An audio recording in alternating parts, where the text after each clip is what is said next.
At last, Transformers are back and in a new show. Should we take a look at it? Hell yeah. And it's got Prime in it. Excellent. It looks a bit like animated. Excellent. But they're modelled on Transformers by Michael Bay. Yes. Okay. We know the show. Some of us have seen it. I would suggest most of us have seen it. So to give you my opinion of it probably won't count for a great deal. But I thought I'd give you my perspective on it anyway. Everybody else does. I'm a bit late in the game for it, but you know what? What the hell? So let's get into it. Okay, we start off with, well, a red car. And it's Cliff Jumper. Cliff Jumper hasn't been seen in a lot. Now, before I continue along said review or look at said show, there will be spoilers. So if you haven't seen it, I doubt there's many of you Transformer fans who haven't, but if you haven't seen it, just turn off now, because I am going to spew many spoilers. And if you don't mind the spoilers, then fine, and if you do, stop it now. Okay, you still there? Gone? Well, there should be one of you left anyway. Alright, let's carry on. Introduced to Cliff Jumper. I always like Cliff Jumper. Cliff Jumper is not portrayed as Cliff Jumper. He is portrayed more like Hot Rod. He's slightly hot-headed, and he's quick, and he's impatient, and he's on a run as we start the show. So that's great. Introduced to Cliff Jumper, I like him. My opinion. I like Cliff Jumper, I like seeing him, so no problem. Shall I do spoilers for Cliff Jumper? No, we'll move on a bit, actually. Secondly, RC were introduced. RC is blue. Why is RC blue? Now, you see, the thing is, I don't have a problem with women or female characters being portrayed in pink. Why is that so offensive to women? Sets up that that is a said female character. Why is it wrong that it's pink? Why is pink so bad? You know, what am I missing here? Well, she's blue now anyway. She reminds me of animated Blur. The structure and the movement of the character looks like animated Blur. And there we come into a different problem of said show. The show is modelled on Bayformers and the animated line. Now, I like the animated line. I do not like Bayformers. But they seem to have taken a page out of each book and cobbled them together.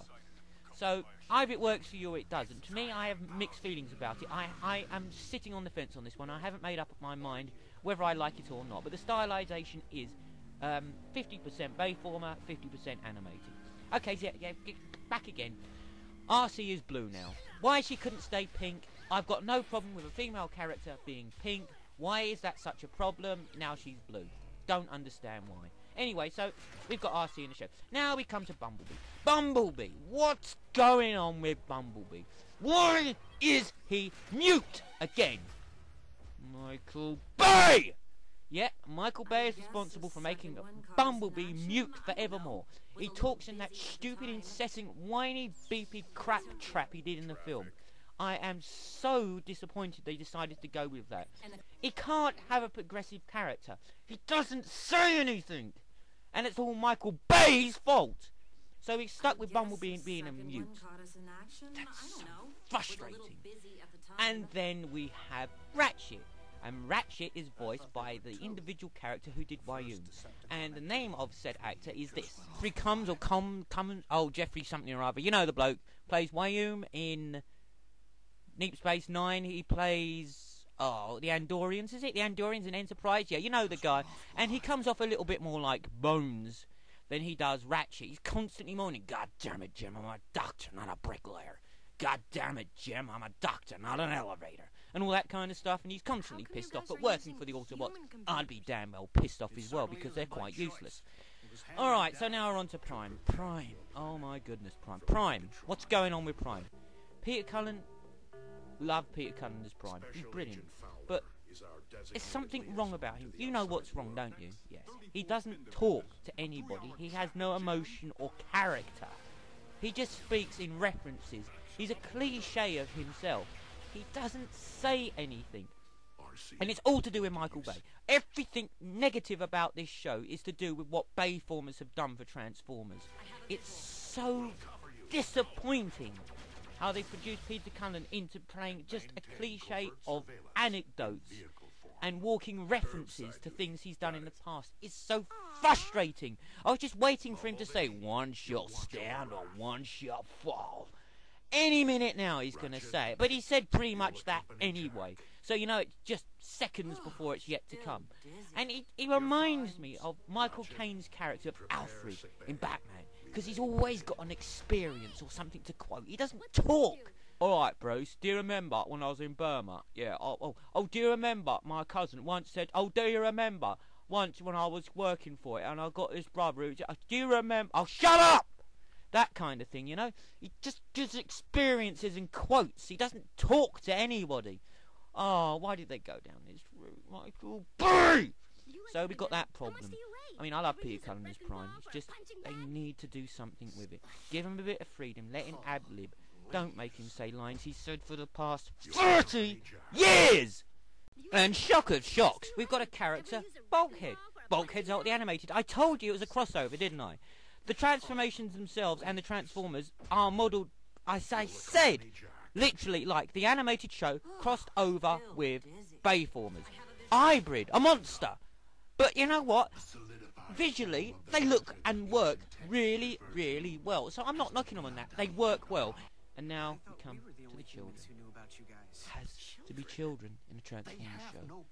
I don't know why. We have to have children in the show. I thought it was about Transformers, but no. We have to have kids, because if they don't have children, they can't relate to it. Because we all put ourselves in the children's shoes, don't we? No! We don't. We'd like to be the cars or the Transformers. We don't want to be the kids. So we have the standard, atypical, stereotype children.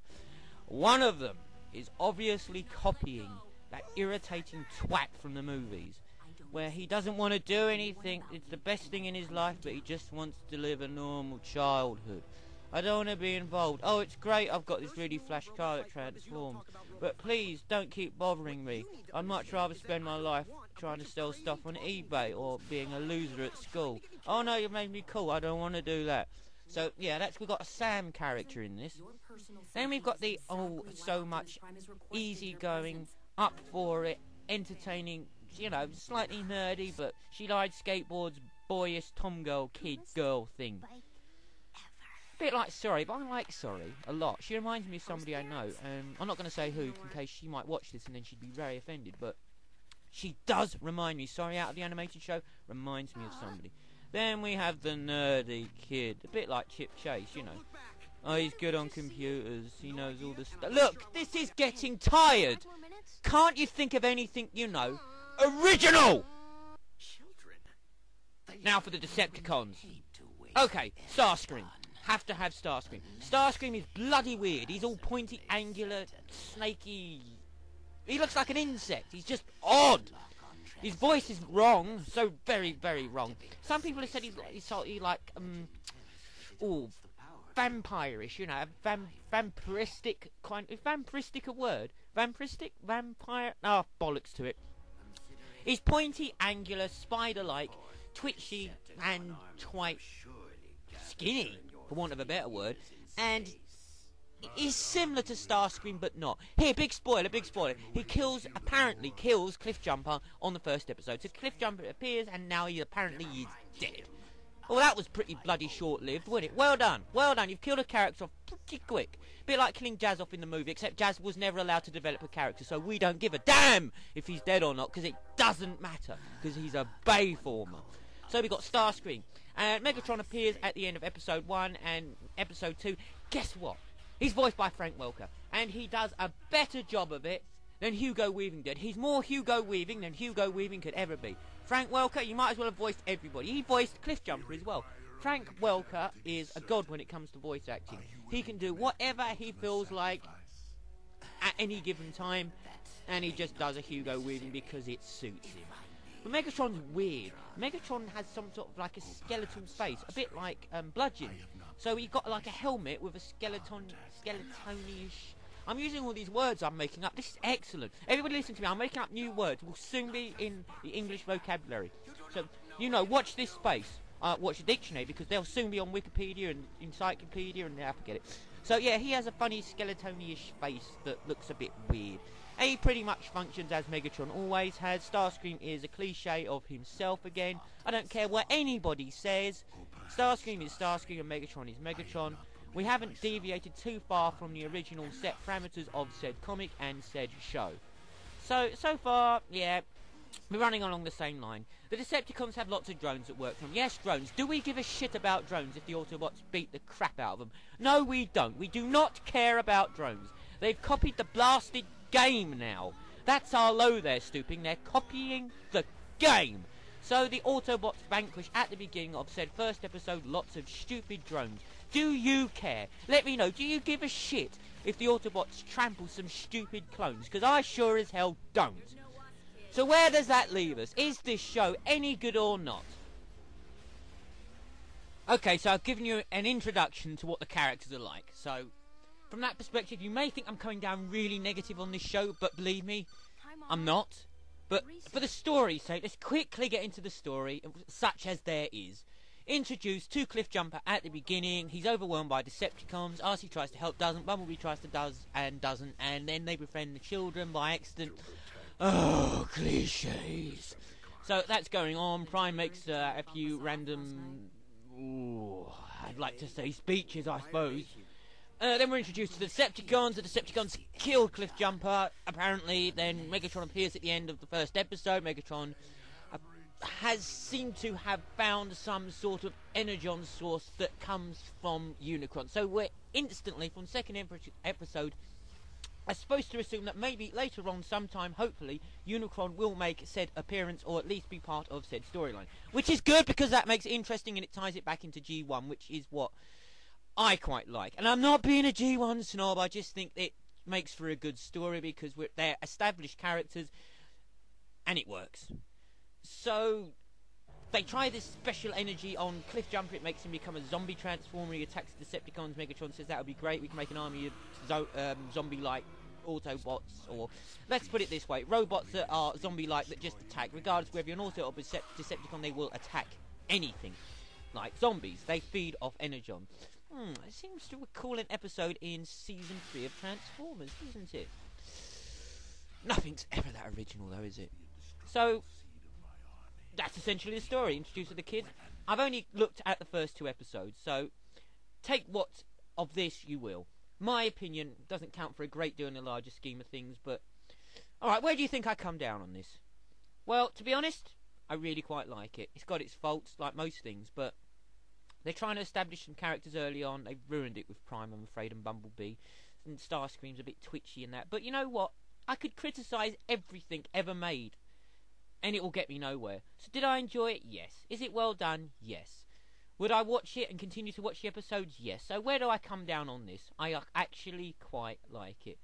Any Transformer fan, I would recommend watching this. It's a shame that they followed Michael Bay-ish or Bayformers so heavily on this, but then again, it's nice that they use elements of animated. So you take it into account, what you're left with is a pretty damn good show, which I hope it continues to grow and explore certain characters and hopefully introduce to said characters that we like. All in all, I liked it.